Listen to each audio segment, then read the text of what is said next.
Sekarang saya ketemu seorang mursyid lagi yang mengajarkan thariqah, gabungan 4 thariqah, lalu kemudian dia mengambil metodologi awalnya, disebut Al-Muhammadi. Nama guru saya itu Abi Ahmad Al-Badar.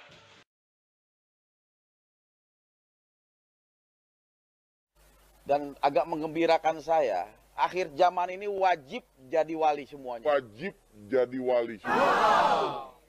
Itu Khidir yang ngomong, kalau dia ngomong kan nggak pernah bohong dia.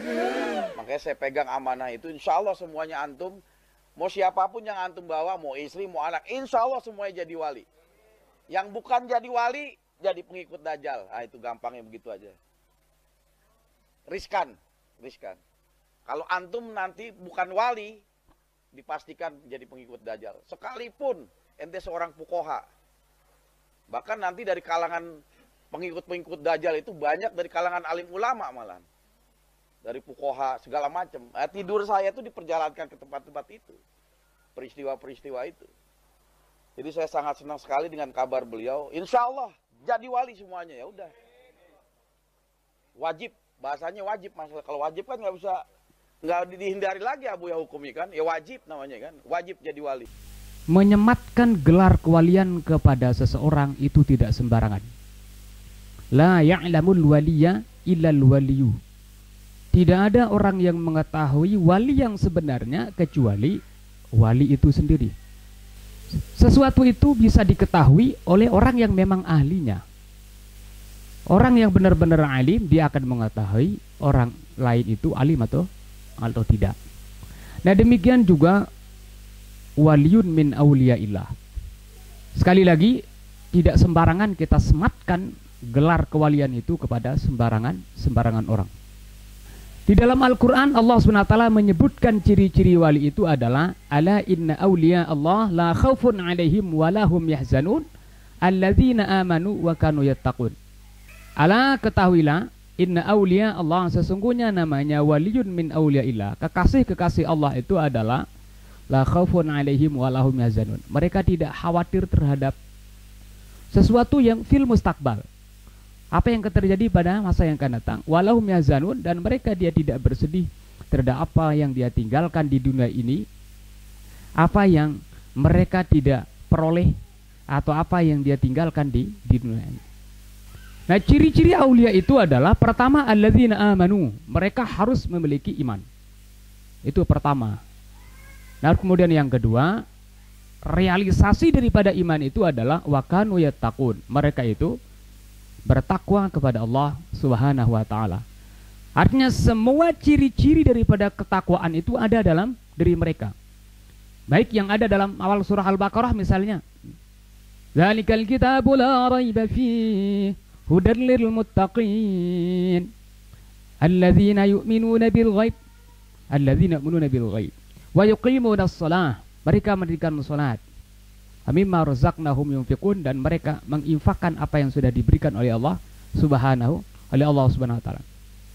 Atau ciri-ciri yang ada dalam ayat yang lain misalnya Ali Imran, alladzina yunfiquna fis sarra'i wad dharra, orang-orang yang menginfakkan, memiliki kepedulian sosial, memiliki perhatian kepada orang lain dengan memberi, baik di saat dia sangat senang maupun dengan dalam keadaan sangat susah.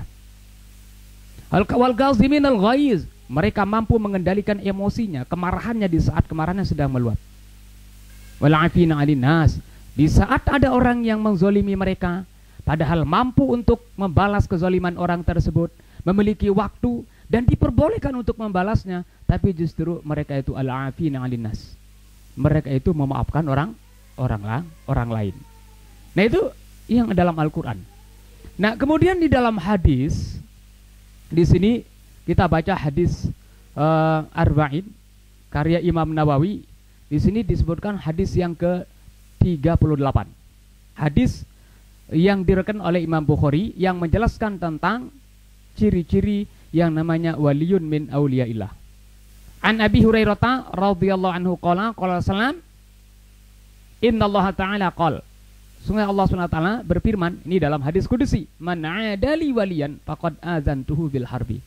Siapa saja yang memusuhi li waliyan waliku, faqad azantuhu bil harbi, maka aku telah mengizinkan kepadanya untuk diperangi, atau aku telah mengizinkan untuk berperang. Wa ma taqarraba ilayya 'abdi bi syai'in, dan tidaklah hambaku mendekatkan diri kepadaku dengan sesuatu yang ahabba ilayya, yang aku paling cintai, mimma tarattu alaihi, dari apa yang aku telah wajibkan kepadanya. Nah, ini harus jelas. Apa yang sudah diwajibkan oleh Allah SWT itu tidak disia-siakan. Berarti kewajiban-kewajibannya kepada Allah, namanya wali Allah, itu adalah dilakukan. Kalau ada orang yang tidak sholat dan benar-benar tidak sholat, kemudian dikatakan jadi wali, lah zolim lah kita kalau kita katakan itu menjadi seorang wali. Itu yang wajib. Kemudian wa ma yazalu 'abdi yataqarrabu, dan selalu hambaku itu yataqarrabu ilayya, mendekatkan diri kepadaku, bin nawafili, dengan sesuatu yang sunnah. Masya Allah, tabarakallah. Ini orang yang dikatakan menjadi wali itu bukan hanya sekedar apa yang diwajibkan oleh Allah, tapi dia juga mendekatkan diri kepada Allah bin nawafil, yaitu dengan nawafil, sesuatu yang disunahkan.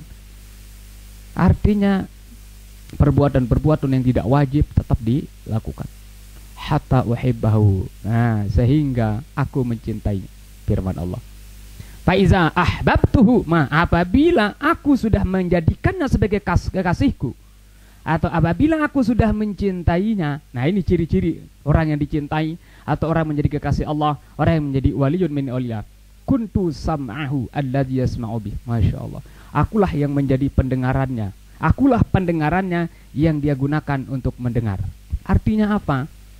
Orang yang dijadikan menjadi kekasih Allah, pasti telinga yang diberikan oleh Allah, pendengaran yang diberikan Allah, pasti digunakan untuk mendengarkan sesuatu yang diridhai oleh Allah, untuk mendengarkan sesuatu yang dicintai oleh Allah.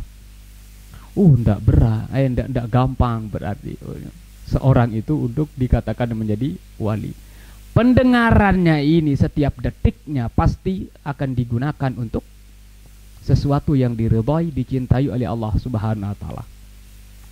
Wa basarahu alladzi yubsiru bihi, dan akulah yang menjadi basarnya, penglihatan yang dia gunakan untuk melihat. Artinya apa? Pasti orang yang dijadikan menjadi kekasih Allah menggunakan penglihatannya, matanya, untuk hal-hal yang dicintai dan diridhai oleh Allah Subhanahu wa taala.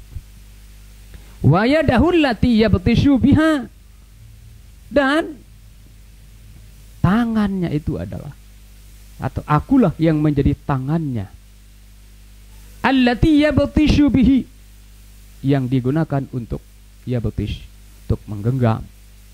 Artinya apa? Dia tidak akan menggunakan tangannya, dia tidak akan memampatkan tangannya, genggaman tangannya, dia tidak akan menjulurkan tangannya kecuali terhadap sesuatu yang diridhai oleh Allah Subhanahu wa taala. Wa rijlahu allati yamshi biha, dan akulah yang menjadi kakinya yang dia gunakan untuk berjalan. Artinya apa? Kaki yang diberikan oleh Allah Subhanahu wa taala itu pasti dia akan gunakan menuju kepada sesuatu yang dicintai dan diridhai oleh kekasihnya, yakni Allah Subhanahu wa taala. Wa in sa'alani a'taituhu, dan apabila dia minta kepadaku, a'taitu, aku akan berikan. Wala inis ta'azani la'u'izanahu, dan apabila dia minta perlindungan kepadaku, maka aku akan melindunginya. Ini orang-orang yang dianggap menjadi kekasih Allah Subhanahu wa taala atau waliyun min auliyaillah. Nah, kalau semua yang sudah dijelaskan tadi, baik yang ada dalam Al-Qur'an maupun hadis ini ada, ya barulah mungkin ya pantas seorang itu untuk diberi gelar atau disematkan yang namanya kewalian, atau dianggap menjadi kekasihnya Allah Subhanahu wa taala. Wa fir'aun dzil autad alladzina taghaw fil bilad